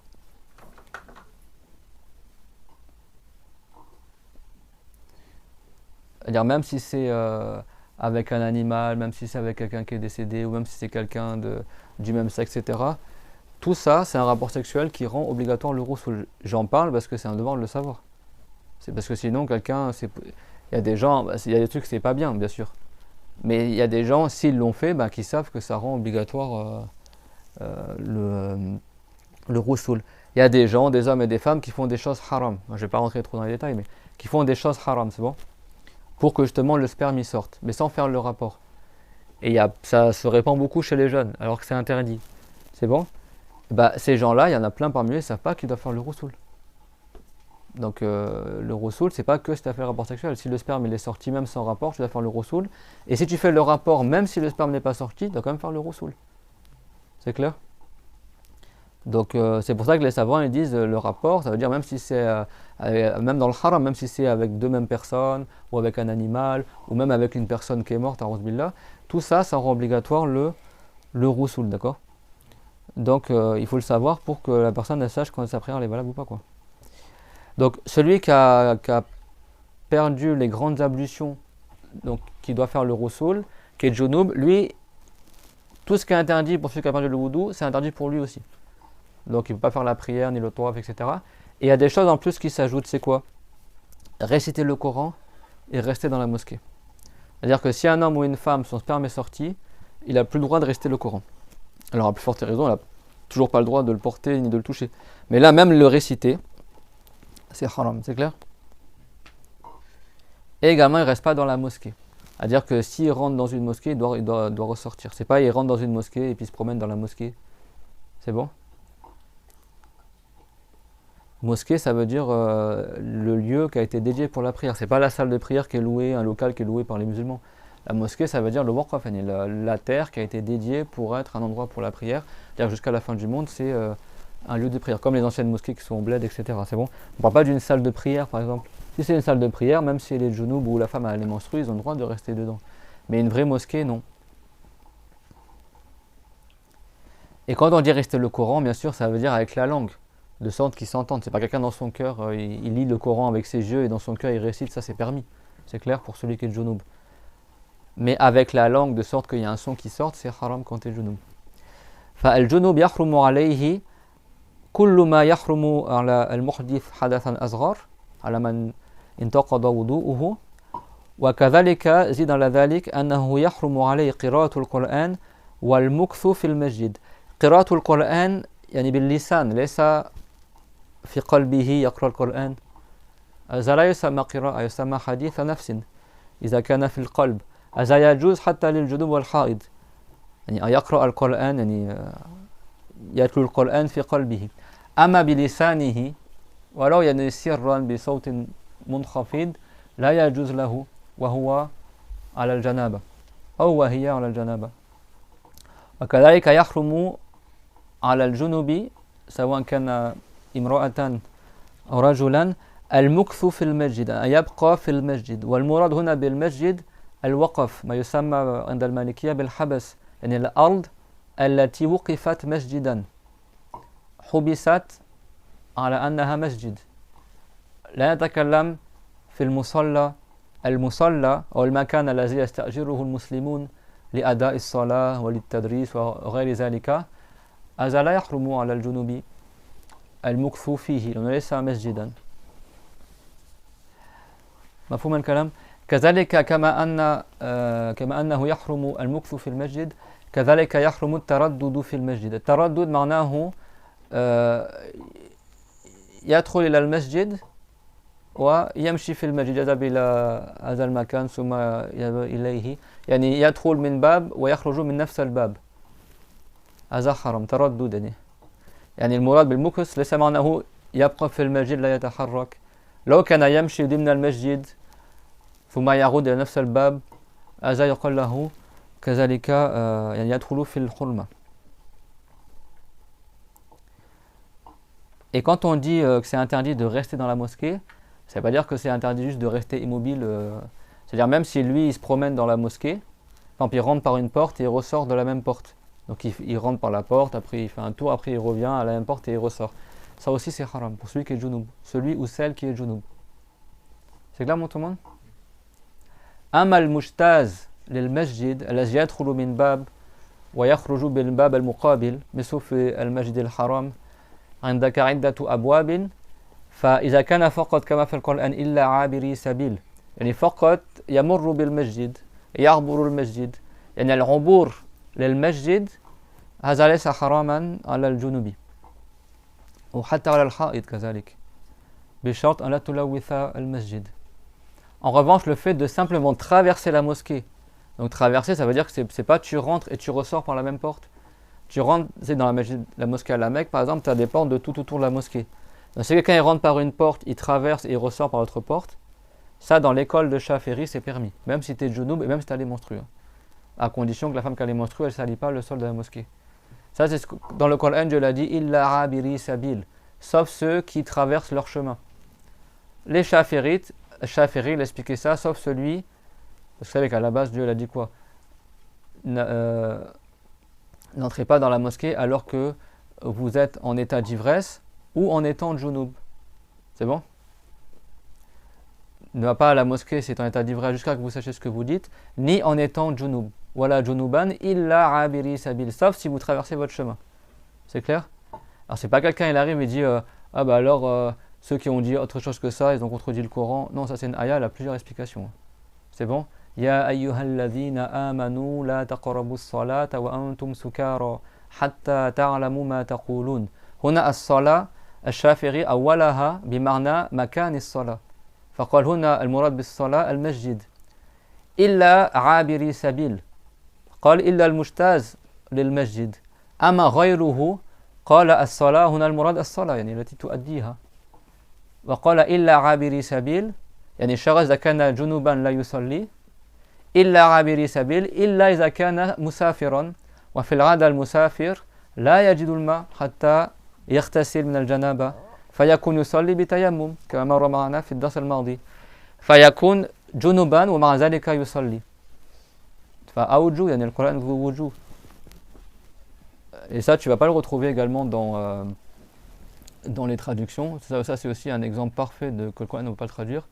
Dans le Coran Dieu l'a dit Ya ayyuhalladhina amanu La taqrabus salata wa antum sukara. Ô vous les gens qui avez cru, n'approchez pas la prière alors que vous êtes ivres. Hatta ta'lamu ma taqulun. Jusqu'à que vous sachiez ce que vous dites. C'est bon? Et après Dieu a dit Wala junuban, ni en étant junub. Parce qu'on n'a pas le droit de rentrer dans la mosquée en étant junub. Illa abiri sabil, sauf si vous traversez votre chemin. C'est bon? Donc ça veut dire ô vous les gens. Alors quelqu'un il pourrait dire alors pourquoi les savants ils ont divergé sur ce sujet-là? Parce que Allah il a dit n'approchez pas la prière. C'est bon? Tu sais qu'est-ce qu'il a dit Shafi'i rahimahullah? Il a dit ici ce qui est visé par la prière, c'est le lieu de la prière. Ce qu'on appelle en français une métonymie. C'est bon? Ceux qui suivent mes cours, ça veut dire ce mot-là. C'est-à-dire que tu nommes le lieu par la chose qui est faite dedans. C'est bon? Non, c'est pas la salle de prière parce que là on parle de la mosquée, c'est bon? C'est une métonymie. Ça veut dire que il a nommé prière le lieu de la prière.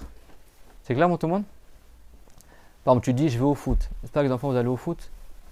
Tu vas au foot ou tu vas à l'endroit où tu joues du foot? Tu vas à l'endroit où tu joues du foot, mais tu nommes le stade le foot. C'est bon? Tu dis je vais au foot. Bah là c'est pareil. Au lieu de dire je vais à la mosquée, tu dis je vais à la prière. En fait, tu vas à l'endroit où tu pries, c'est bon? Donc à Shafi'i, c'est ça aussi, au Coran, comment je vais traduire ça? N'approchez pas la prière, à Shafi'i, il dit ça veut dire n'approchez pas l'endroit de la prière, alors que vous êtes ivre, jusqu'à que vous sachiez ce que vous dites, ni en étant junub, parce que quand tu es junub, tu n'as pas le droit de rentrer dans la mosquée. Et ça c'est dans le hadith. Inni la uhillu al-masjida li junubin wala li haid wala li junubin. Le prophète l'a dit, je ne rends pas licite ma mosquée pour quelqu'un qui est junub ou une femme qui a les menstrues. Junub ça peut être autant pour l'homme que pour la femme, c'est bon? Donc à Shafi'i, en rassemblant tous les textes, il a dit là ce qui est visé c'est la mosquée. Et la mosquée, tu n'as pas le droit de rentrer dedans, de rester dedans en étant junub. Illa abiri sabil, sauf celui qui traverse son chemin, et sauf celui qui traverse la mosquée. C'est clair? Mais d'autres savants comme les Hanafites, ils ont dit, c'est pas ça la ayah qu'elle veut dire. Ça veut dire n'approchez pas la prière, ne faites pas la prière en étant ivre. C'est bon? Ils ont pris au sens propre. La prière, c'est la prière, c'est bon? Fais pas la prière en étant ivre. C'est bon? Ni en étant junub. On sait que celui qui est junub, qui a besoin de faire les grandes ablutions, lui il a le droit de faire la prière, c'est bon? Sauf si tu traverses ton chemin. Là tu vas dire, mais c'est quoi le rapport ici? Bah, traverser son chemin, en arabe, abiru sabil, c'est un nom qui désigne le voyageur aussi. C'est bon? Et souvent quand tu es en voyage dans le désert, tout ça, est-ce que tu as de l'eau avec toi? Pour faire le roussoul, t'es junub? En général non, donc tu vas faire quoi? le tayammum. Et quand tu fais le tayammum, est-ce que tu es encore en junub? Oui, parce que le tayammum, il n'enlève pas le hadas. Ça, c'est attrait au cours précédent. Donc tu vas te retrouver à faire la prière en étant en junub. Mais là, c'est une exception parce que tu étais abiri sabil, c'est-à-dire que tu étais en voyage. C'est pas que le prophète, alaysa rasul qal kun fi dunya ka'annaka gharibun aw abiru sabil. Le prophète, un des compagnons, lui a dit sois dans le bas monde, tout comme si tu étais un étranger ou quelqu'un qui traverse sa route. C'est-à-dire que c'est même pas tu t'installes dans le pays et tu traverses. En arabe, le voyageur, on l'appelle abiru sabil. Donc quand Dieu il a dit illa junuban wala junuban illa abiri sabil, ni en étant junub, sauf si vous êtes un rabir sabil. En arabe, rabir sabil, c'est-à-dire celui qui traverse, qui va de part et d'autre d'une chose. Donc Shafi'i, il dit celui qui traverse la mosquée. Et ça veut dire aussi le voyageur. Donc Abu Hanifa, il a dit, ça veut dire celui qui est en voyage. Celui qui est en voyage, en général, quand tu vas faire le roussoul, tu vas prendre tout un bain, la douche en entier. Quand tu es en voyage, en général, tu n'as même pas l'eau pour faire le wudu. Donc tu vas faire le tayammum, tu vas prier en étant junub. Donc ça veut dire que Allah, il a autorisé au voyageur qui n'a pas d'eau de faire la prière en étant junub à condition qu'il fasse le tayammum. Vous avez vu? Et après, la suite de l'ayat se continue, elle a encore 3 interprétations différentes. Mais vous avez vu comment c'est fort? Comment tu veux traduire ça du Coran? C'est pour ça que si tu apprends juste le Coran, est-ce que toi, tout seul, tu vas réussir à déduire ça de la ayat? Que là, la prière, c'est au sens métonymique du terme, et qu'en fait, c'est la mosquée qui est visée, et donc on en comprend que la mosquée, si tu la traverses, c'est pas haram, parce que Dieu l'a dit, sauf si tu es junub et que tu traverses. Ou alors ça veut dire celui qui est en voyage, parce que le voyageur, on l'appelle aussi en arabe Rabiru Sabil. Et les savants mujtahid, ils ont une connaissance, ils ont une grande maîtrise de la langue arabe. Donc ils connaissent les usages d'expressions en arabe. Que Rabiru Sabil, ça veut dire celui qui traverse, et ça veut dire aussi celui qui voyage. Que la prière, ça peut désigner l'invocation, ça peut désigner aussi l'acte qu'on fait, et aussi le lieu de la prière, par exemple. Et des fois, as-salat wa salli alayhim inna salataka sakanun lahum. Des fois dans le Coran, le mot prière, il veut dire simplement que le prophète, il invoque. C'est même pas qu'il fait la prière Allahu Akbar, juste il invoque. C'est pas que Dieu avait ordonné au prophète de prendre la zakat des gens, wa salli alayhim, et fait la salat pour eux, c'est-à-dire invoque pour eux. En échange de leur aumône, tu fais invocation à Dieu pour eux. Et l'invocation, on l'appelle aussi prière. Et l'élévation en degré, on l'appelle aussi prière, salat en arabe. Et aussi la miséricorde particulière que Allah il accorde à ses créatures, on l'appelle aussi salat. Et comment en arabe elle est vaste. Huwa alladhi yusalli alaykum wa malaikatuhu. Allah, il est celui qui fait la salat pour vous ainsi que ses anges. La salat pour vous veut dire que Allah il fait descendre des miséricordes particulières pour vous qui n'accordent pas à d'autres êtres humains. Et ces anges ils font la prière pour vous, ça veut dire, la salat pour vous, ça veut dire ils invoquent la miséricorde de Allah pour vous. Dans une seule ayah, tu as un seul verbe mais qui a deux sens différents, c'est attribué à Allah ou aux anges. Et quand on dit as-salat pour le prophète, c'est l'élévation en degré. Tu as vu le nombre de sens qu'a le mot salat? Et ceux qui traduisent en français le Coran, prière, Dieu il prie pour vous, Dieu, et c'est la catastrophe. Vous avez compris le sujet? Ou que Dieu prie sur le prophète Mohammed, comme si Dieu il faisait la prière comme nous. A'ouz billah. Salat, il a un sens beaucoup plus vaste que le mot prière en français. C'est ça qu'il faut apprendre la religion. C'est pour ça que le Coran, c'est vraiment laisser ça aux savants. L'explication du Coran, la compréhension des ayats, c'est pas quelque chose, c'est de l'arabe littéraire qui n'est plus parlé aujourd'hui comme langue maternelle. Et ça ne veut pas dire que c'est-à-dire que toi, si tu vas apprendre réellement le sens du Coran, il faut que tu ailles chercher des érudits, des gens qui ont étudié l'explication du Coran, et en plus qu'ils soient francophones et qui t'expliquent en français. Ou sinon, tu passes ta route. Tu apprends déjà la religion, et plus tard, tu dis, Inch'Allah, j'apprendrai l'explication du Coran. Mais l'explication du Coran, c'est quelque chose, vu un peu ce que j'ai dit, la métonymie, c'est quoi la métonymie en français? Si tu ne sais pas ça veut dire quoi la métonymie, c'est bon, c'est pas la peine que tu ailles apprendre c'est quoi le Coran. Parce que le Coran, il y a plein de figures de style. Si déjà en français, tu ne connais même pas les figures de style, qu'est-ce que tu vas comprendre du Coran en arabe? Métonymie, en arabe, on l'appelle al-majaz al-mursal. C'est quand tu cites par exemple une partie pour le tout, ou une chose par une partie de cette chose-là, ou alors le tout par une partie, ou alors la chose par le nom de la chose que tu fais dedans. Par exemple, tu dis je vais me plaindre au tribunal, en fait tu vas te plaindre aux gens qui travaillent au tribunal. Mais comme ils travaillent au tribunal, tu les as nommés tribunal. Ça c'est métonymie. Métonymie, par exemple, tu dis quelqu'un qui était petit, tu l'appelles mon grand parce que plus tard il va grandir, par exemple. Ou quelqu'un qui était ton enfant mais qui a 50 ans maintenant, tu dis mon petit parce qu'avant il était petit. Ça c'est des métonymies. Tu le nommes parce qu'il était auparavant ou parce qu'il deviendra plus tard. C'est très subtil, même en français, moi je peux vous le dire. En français, même parmi nous, il y en a plein, ils n'ont jamais appris la rhétorique française. C'est quoi une métaphore, c'est quoi une métonymie, c'est quoi une hyperbole, un euphémisme, une litote, etc. Un chiasme, etc. C'est ceux qui ont fait un bac, bon maintenant c'est plus L et tout ça, mais bon, ceux qui ont fait les études en littérature, qui étudient ça en profondeur. Mais le Coran, si tu n'as pas étudié ça, tu ne peux pas aborder le tafsir du Coran. Parce que tu ne vas pas comprendre de quoi il parle. Même parmi les arabophones, c'est comme nous, plein d'arabophones aujourd'hui n'ont pas appris le balagha. Les détails, c'est quoi le majaz, anwar el-majaz, etc. Kasamin nas lam yata'allamu al-balagha. Wal Qur'an a'la al-balagha. Et le Qur'an, c'est le plus haut niveau en rhétorique. C'est-à-dire qu'il faut que tu sois un crack en figure de style et en grammaire et en firqa pour comprendre tout ce qui est marqué dans le tafsir. À nous déjà, laisse-nous apprendre les bases avant de rentrer dans tout ça. Ça ne veut pas dire que c'est inaccessible. Moi, je pourrais vous faire des cours dans le tafsir. Mais on va passer des heures et au final, tu ne sauras toujours pas prier, toujours pas jeûner. C'est pas le but. Après, quand j'ai l'occasion, vous avez vu, je vous glisse un peu des ayats comme ça, un peu de tafsir. On a expliqué le début de la ayah sur le fait de faire la prière en étant ivre. Vous avez vu, ça a pris déjà 20 minutes. Alors imagine si on fait toute la sourate, on n'en finit pas. C'est clairement tout le monde. Donc c'est pour ça que si vous voyez que certains savants, ils ont dit autre chose que ce qu'on apprend là, c'est parce qu'il y a divergence par rapport à l'interprétation. Donc celui qui est junub, il a pas le droit de réciter le Coran. Sachez que certains compagnons du prophète ont dit qu'il a le droit et qu'il a des récompenses. Le junub, c'est bon? Pas celle qui a les monstrues. Le junub. Mais ça, c'est pas l'avis de Shafiri. Beaucoup de savants, ils n'ont pas dit comme ça. Celui qui est junub, il ne récite pas le Coran. Et il ne reste pas dans la mosquée.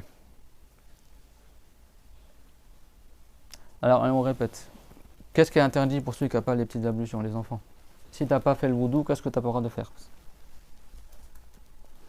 La prière. La prière, d'accord. Donc si tu veux prier, il faut faire les petites ablutions.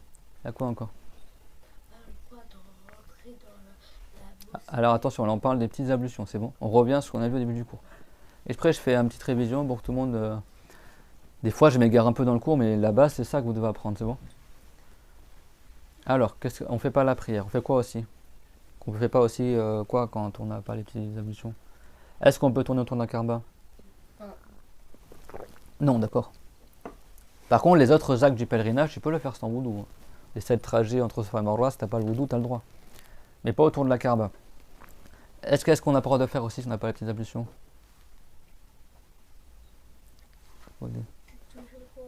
Toucher le Coran. Et le Coran, bien sûr, c'est le texte en arabe, pas la traduction. Pas dans la traduction. Quoi encore? Le porter, d'accord. Toucher, c'est ça, porter, c'est ça. Porter, c'est soulever, c'est ça que ça veut dire. Tu peux toucher sans porter, d'accord? Les deux, c'est haram, c'est clair? C'est ça qu'ils ont dit, il y a toucher et porter. Les deux, c'est haram. Sauf l'enfant, s'il veut étudier le Coran, apprendre et mémoriser, il a le droit sans les ablutions. Bien sûr, l'enfant, il n'a pas de péché, mais toi, en tant qu'adulte, tu peux le laisser prendre le Coran. Chez les Chaférites, même si c'est tout le Coran, chez les Malikites, on dit c'est que la partie, le Juz'u, il y a la tranche, une des 30 tranches du Coran qu'il étudie. Celui qui maintenant, il est junub, c'est-à-dire qu'il a fait le rapport sexuel ou le sperme il est sorti, qu'est-ce qu'il a le droit de faire? Tout ce qu'on a vu là, plus il ne récite pas le Coran. Tout ce qu'on a vu, plus on n'a pas le droit de traverser, voilà, rester dans la mosquée. Rester dans la mosquée et réciter le Coran, c'est bon?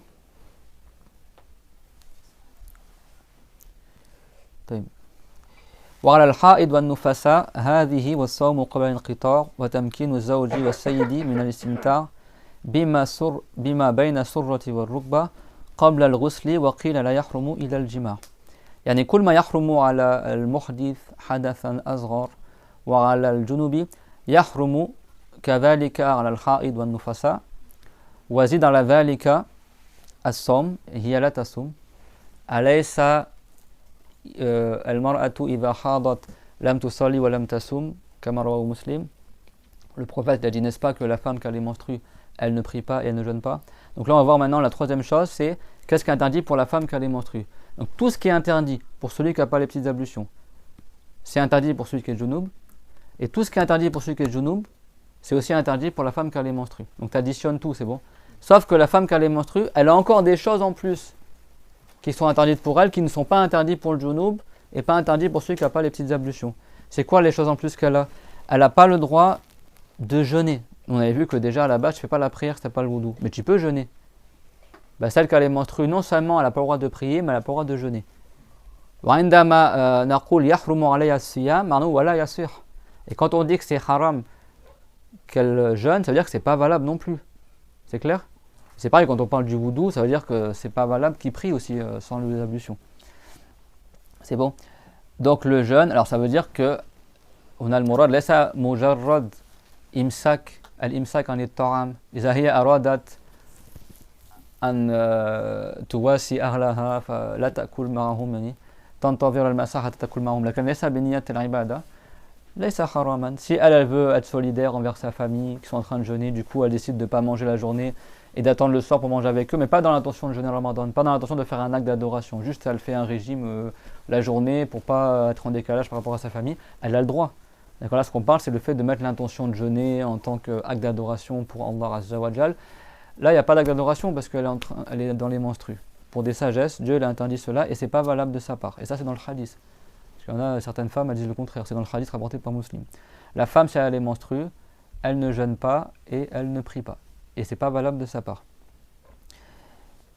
Et quand on dit c'est interdit qu'elle jeûne, ça veut dire tant que le sang des menstrues y coule. Mais si le sang il s'arrête, même si elle n'a pas encore fait le roussoul, et que c'est la nuit par exemple, elle a le droit de mettre l'intention de jeûner pour le lendemain. C'est-à-dire ce qui est bien, c'est tandis que le sang des menstrues y coule. C'est bon? يعني المراد هنا يحرم عليها الصيام والدم ينزل أما إذا انقطع الدم وكان بالليل مثلا ولو لم تغتسل بعد لها أن تنوي الصيام ليوم غد. Donc là ce qui est interdit c'est de jeûner avant que le sang des menstrues ne s'achève, c'est bon. Mais si c'est achevé, même si elle n'a pas fait le roussoul, parce que le roussoul c'est pas une condition pour le jeûne, elle a le droit de mettre l'intention de jeûner. C'est bon. Bien sûr le jeûne c'est depuis l'aube jusqu'au soir. Donc si ça s'arrête en plein milieu de la journée, elle ne va pas jeûner le reste de la journée. C'est clair? Également, la femme qui a les menstrues n'a pas le droit de laisser son mari jouir d'elle, c'est-à-dire de faire le rapport avec elle, etc. Et également de jouir de ce qui est entre le nombril et les genoux. C'est bon? C'est-à-dire que si par exemple le mari veut toucher la cuisse de la femme peau contre peau, et qu'elle a les menstrues, il n'a pas le droit, c'est bon? Et donc elle n'a pas le droit de l'aider au péché, de le laisser faire aussi, c'est bon? ورد في الحديث أن سئل الرسول عليه الصلاة والسلام فيما يحل للزوج مع زوجته وهي حائض فقال بالمعنى أنه يستمتع بما فوق الإزار والإزار في العادة يستر ما بين السرة والركبة فمعناه أنه بلا حائل يحرم على الرجل على الزوج أن يستمتع بما بين السرة والركبة للمرأة لزوجته بدون حائل أما فوق الحائل فيجوز. Donc une fois il y a un compagnon qui a demandé au prophète alayhi salam qu'est-ce que le mari peut faire avec son épouse quand elle est menstrue. Et le compagnon il a dit il peut jouir d'elle de ce qui est au-dessus du pagne. Et le pagne ça couvre entre le nombril et les genoux. C'est-à-dire que tu peux toucher le bas des jambes, le haut, etc., la tête, tout ça, mais peau contre peau tu touches pas ce qu'il y a sous le pagne. C'est clair? C'est-à-dire que tu peux toucher mais à travers l'habit. C'est bon? Et à plus forte raison, le rapport sexuel est strictement interdit tandis que la femme a les menstrues. Et c'est un grand péché. من الكبائر أن الشخص يجامع زوجته وهي حائض. ومن حكمة ذلك من هذا التحريم أنه قد يطلع الولد بلون مختلف عن لون أبويه. لأن دم الحيض قد يختلط بالمني فيغير لون الولد. فيطلع الولد يولد الولد قد يولد أسمر وأبواه أبيضان. مفهوم؟ Si l'homme il fait le rapport avec sa femme durant ses menstrues, et donc imaginons qu'il y a le sperme qui sort, etc., bah, le sperme va se mélanger avec le sang des menstrues chez la femme, et c'est possible que l'enfant il naisse avec une couleur qui est différente de la couleur de ses parents. C'est-à-dire que l'enfant il naît avec un teint, par exemple si ses parents ils sont blancs et l'enfant il naît par exemple un peu rouge ou un peu brun, etc. Il y a même dans le passé, c'est déjà arrivé que des hommes ils accusent leur femme d'avoir fait la fornication avec un autre homme parce que leur enfant il est né avec une couleur différente du père et de la mère. Et en fait il se trouvait que cet homme-là en fait il avait fait le rapport avec son épouse durant ses menstrues. Et en fait c'était à cause de lui. Lui il a pensé le mal sur sa femme et après plus tard il a appris qu'en fait des fois l'enfant il change de couleur à cause du fait que tu as fait le rapport durant les menstrues. Et après il y a des sagesses, c'est un grand péché. C'est pas bien de faire le rapport durant les menstrues. C'est clair? Et des fois, ça n'a rien à voir aussi. Hein. Des fois, c'est juste parce que dans les ancêtres des parents, il y avait quelqu'un qui avait une couleur différente, et des fois, le gène, il ressort des générations après. D'accord? Mais ça, c'est parmi les sagesses que c'est haram aussi de faire le rapport durant les menstrues. C'est un grand péché. Donc, qu'est-ce qui est interdit? C'est le rapport sexuel et aussi de toucher peau contre peau ce qui est entre le nombril et le genou de la femme alors qu'elle est menstrue. C'est bon? Et donc, وبعضهم قال ما فوق الإزار يعني هم فهموا من ذلك أنه الجماع فقط وحرام. Certains ils ont dit que tu peux quand même toucher la cuisse, tout ça, mais ce qui est interdit, c'est que le rapport sexuel. C'est bon, il y a divergence chez les savants. Ça, ils ont dit, tu peux quand même toucher la cuisse, tout ça, mais tu ne fais pas le rapport sexuel. Le mieux, c'est de sortir divergence et de ne pas... tu peux la serrer dans tes bras. La femme qui a les menstrues n'est pas impure, attention. Mais tu touches pas peau contre peau, ce qui est entre le nombril et le genou, et tu ne fais pas le rapport si elle a les menstrues. C'est bon? Et bien sûr, si tu veux faire le rapport avec elle, et que les menstrues sont terminées, tu attends d'abord qu'elle fasse le roussoul, et après tu fais le rapport avec elle. كذلك ولو انقطع الدم الزوج ينتظر أن زوجته تغتسل حتى يجامعها ليس يجامعها وهي لم تغتسل بعد. C'est bon? C'est pas tu fais le rapport avec elle, elle n'a pas encore fait son roussoul.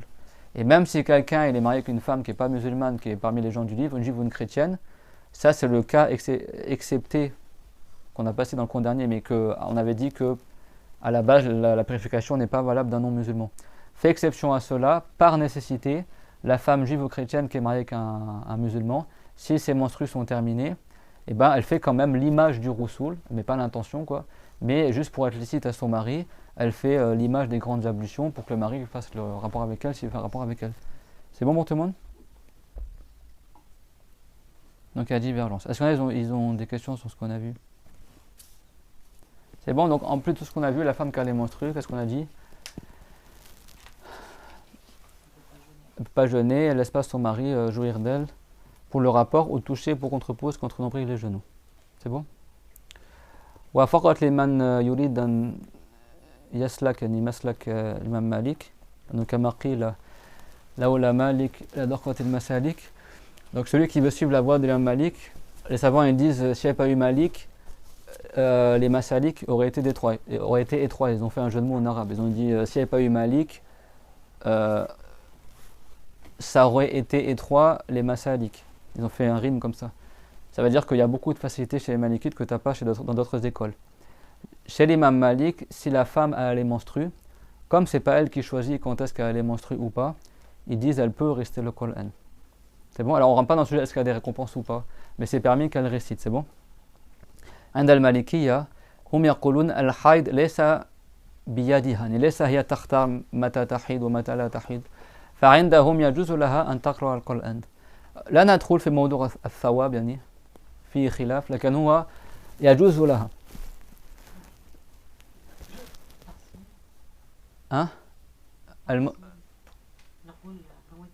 مطلقا يعني عند المالكية إذا أرادت تلاوة القرآن أنه هي ليست تختار يعني متى تحيض ليس في يدها فيجوز لها.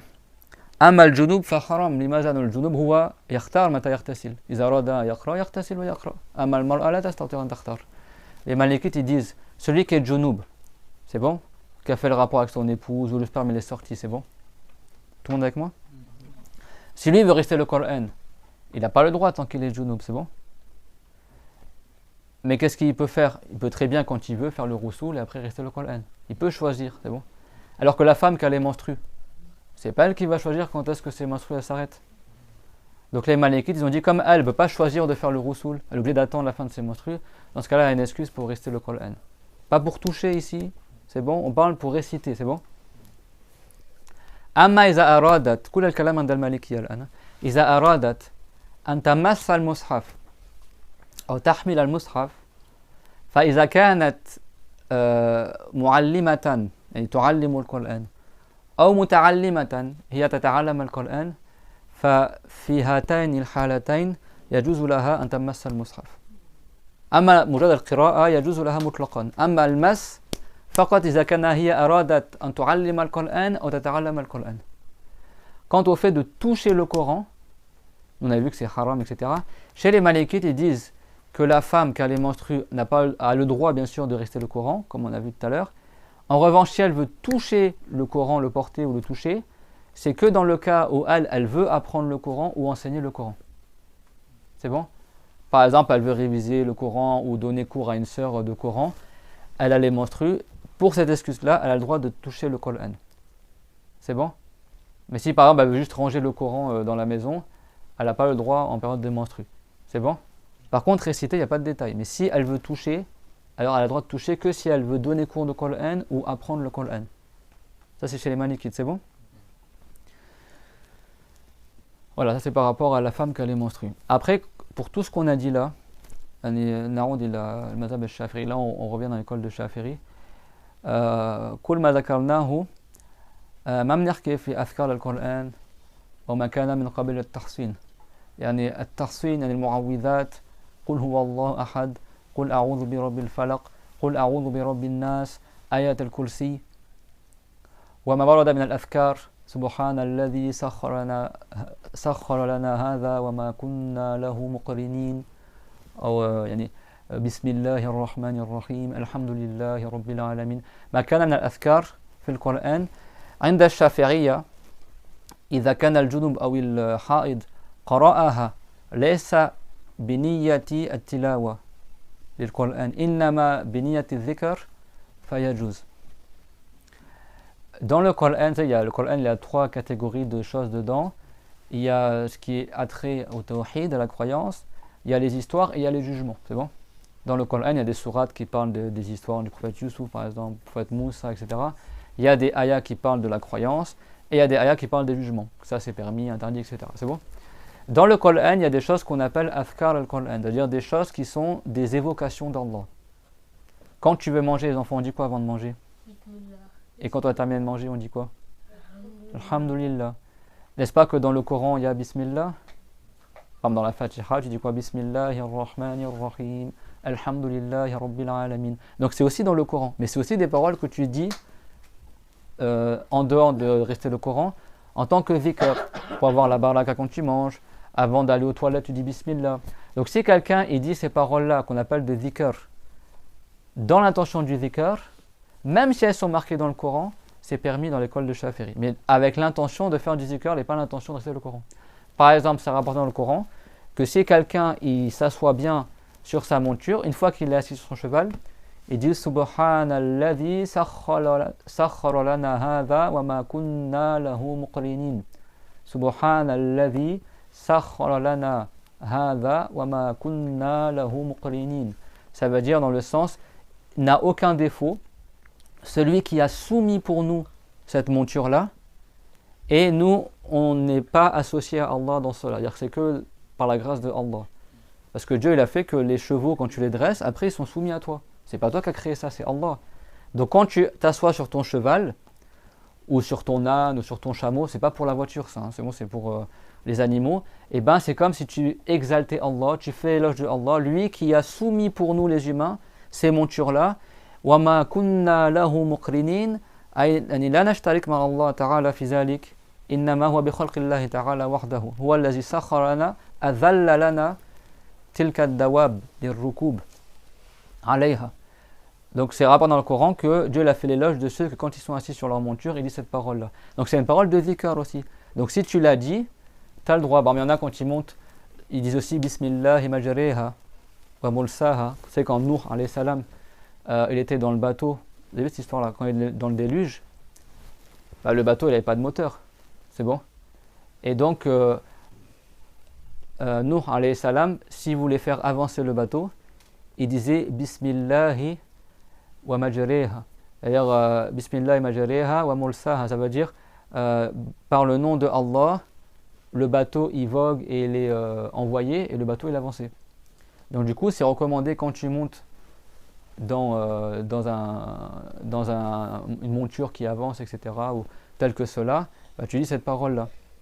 Tu dis je commence par le nom de Allah, celui qui fait avancer la monture, c'est bon? Bismillah majreha, c'est le seul endroit selon Hafez dans le Coran où tu prononces le ra, les ré avec l'imala. Bismillah majreha. Pourtant, dans le Coran, c'est marqué Bismillah majraha. C'est ça que le Coran, on ne l'apprend pas tout seul en lisant. Ici, il y a une imala, donc on dit majreha wa mulsaha. C'est bon? Donc ça, c'est du zikr, c'est bon? Il y a d'autres paroles dans le Coran. Inna lillahi wa inna ilayhi raji'un. Inda hulul musiba yusannu qawluha. Ma'annaha mawjuda fi surat al-Baqarah. Cette parole, elle est écrite dans surat al-Baqarah. Alladhina idha asabathum musibatun qalu inna lillahi wa inna ilayhi raji'un. Ceux que lorsqu'ils sont atteints par une épreuve, ils disent inna lillahi wa inna ilayhi raji'un. قلت هؤلاء وتقولين كذلك الحمد لله الذي دفع ما هو أعظم عليهم صلوات من ربهم صلوات يعني رحمات خاصة. Et Dieu l'a dit, ceux qui disent ça lors de l'épreuve, ils auront des salats de leur Seigneur. Et c'est quoi les salats ici, qu'on a vu tout à l'heure? Des miséricordes particulières. Et que Dieu il fait descendre des bienfaits particuliers à ceux qui disent cette belle parole lorsqu'ils sont atteints par une épreuve. Certes, nous appartenons à Allah, et certes, à son jugement, nous retournerons. Mais tu l'as dit en arabe, inna lillahi wa inna ilayhi raji'un. On l'a dit, inna lillahi wa inna ilayhi raji'un. C'est bon? Donc ça, c'est dans le Coran. Également, si tu dis ça, c'est permis, même si tu n'as pas fait le roussoul, même si tu as les menstrues, mais tu dis dans l'intention de faire du zikr. Pas dans l'intention de réciter le Coran. C'est bon? De même les sourates de protection. Les enfants, Qul huwa Allah ahad, vous connaissez la sourate? Oui. C'est qui la récite? On récite ensemble Bismillahir Rahmanir Rahim. Qul huwa Allahu ahad, Allahu samad, lam yalid wa lam yulad wa lam yakul lahu kufuwan ahad. Et les deux mu'awwidhat, al-falaq et an-nas, Qul a'udhu bi rabbil falaq jusqu'à la fin et Qul a'udhu bi rabbin nas jusqu'à la fin. Si quelqu'un il les récite en tant que dhikr, c'est permis, juste pour se protéger. Par la volonté de Allah, 3 fois tous les matins et tous les soirs, c'est une cause de protection contre la sorcellerie, la magie, le mauvais œil, etc. Beaucoup de choses, et aussi pour donner la force, pour l'adoration, etc. Même si quelqu'un les genoux ou elle a les menstrues, elle les récite, mais dans l'intention de faire du zikr. Également, Ayat al-Kursi. Allahu la ilaha illa huwa al-hayyul qayyum, jusqu'à la fin. Cette ayah également, tu peux la réciter dans l'intention du dhikr. Mais c'est pas tout ce qui est dans le Coran, tu le récites dans l'intention du dhikr. C'est pas la Fatiha par exemple. C'est pas Surat al-Mulk. La Fatiha ou Surat al-Mulk, c'est la femme à les menstrues dans l'école de Shafiri, c'est haram qu'elle récite. Donc si une femme elle a pour habitude tous les soirs de réciter Surat al-Mulk, vous savez que si tu récites Surat al-Mulk tous les jours, cette sourate, Dieu il envoie des anges qui te protégeront au jour dernier du châtiment, et dans la tombe aussi tu ne seras pas châtié par la baraka que tu as resté Surat al-Mulk tous les jours. Mais si quelqu'un ne reste pas tous les jours, il n'aura pas le secret. Donc si la femme a les menstrues, du coup elle ne pourra pas rester tous les jours. Est-ce que pour autant ça veut dire qu'elle ne profite pas de ce secret là? Si elle dans son cœur elle avait l'intention de rester tous les jours, mais là c'est à cause des menstrues elle n'a pas récité, c'est compté comme si elle avait récité. إذا كانت الحائض تريد أن تعمل أن تطبق حديث رسول الله صلى الله عليه وسلم إن في القرآن 30 آية تستغفر لصاحبها حتى يغفر له تبارك الذي بيده الملك. فالذي يواظب على قراءة سورة الملك كل يوم بعضهم قال في الليل أحسن يعني فهذا كما قال الرسول صلى الله عليه وسلم هي المانعة هي المنجية تنجي من عذاب القبر. فالمرأة إذا كانت حائضة يعني لا يجوز لها أن تقرأ القرآن ولا سورة الملك، لكن إذا كان في نيتها أن تقرأ هذه السورة كل يوم وهي تواظب على ذلك إلا في أيام حيضها فهنا لها عذر ويحسب أنها قرأت سورة الملك، لأنه في تلك الأيام التي لا يجوز فيها أن تقرأ سورة الملك كانت ناوية أن تقرأها لولا الحيض فيحسب لها. Parce que elle, si elle n'avait pas eu les menstrues, elle l'aurait récité. Mais c'est juste qu'elle a les menstrues, donc elle n'a pas pu. Donc c'était compté comme si elle avait récité. C'est bon? Soit al-Mulk, en arabe bien sûr, c'est 30 ayats. Et le prophète l'a dit, c'est la sourate qui te préserve du châtiment de la tombe. Après, il y a d'autres causes que ça. Si tu meurs pieux, même si tu n'as pas récité, tu es préservé, Inch'Allah. Mais c'est parmi les causes pour être protégé. Et bien sûr, le Coran, comme on a vu dans les cours, il faut apprendre à réciter avec un enseignant qui te corrige, te fait vérifier, etc. Et en arabe, bien sûr. C'est clair, mon tout le monde? Et donc on aura terminé le cours par cela. Après il y a plein de détails encore, mais c'est pareil si quelqu'un il a des tableaux comme ça, ou une ayah, bon pas cette ayah, mais une ayah par exemple c'est ayat al-Kursi qui est écrit, ou soit al-falaq, soit al-nas, ce que tu mets dans la maison pour la baraka, pas pour décorer. Le Coran, c'est pas pour décorer, hein. D'accord, c'est pour la baraka ou pour la protection de la maison. Ces cadres-là, même si la femme a les menstrues, même si quelqu'un n'a pas les ablutions, il a le droit de le porter. C'est bon? Ça, c'est des choses qui sont... C'est du zikr du Coran. C'est clair, mon tout le monde? Voilà. Est-ce qu'il y a des questions sur ce qu'on a vu aujourd'hui? C'est bon? Tout le monde a compris qu'est-ce qui est interdit pour celui qui n'a pas le wudu? Qu'est-ce qui est interdit pour celui qui est junub? Qu'est-ce qui est interdit pour la femme qui a les menstrues? D'accord? Donc si quelqu'un il n'a pas respecté ça, ben, il fait la prière par exemple, alors qu'il est dans ces cas qu'on avait dit, ben, sa prière n'est pas valable. Son tawaf il n'est pas valable par exemple. Ça, il faut bien apprendre la religion avant de s'adonner aux actes d'adoration. Avant de s'adonner aux actes d'adoration. Wa akhiru da'wana anil hamdulillahi rabbil alamin wa sallallahu ala Muhammad wa ala alihi wa sahbihi wa sallam. Rabbana atina fid dunya hasanah wa fil akhirati hasanah wa qina adhaban nar. ربنا لا تزغ قلوبنا بعد إذ هديتنا وهب لنا من لدنك رحمة إنك أنت الوهاب بارك الله فيكم وأحسن الله إليكم. Que Dieu vous protège.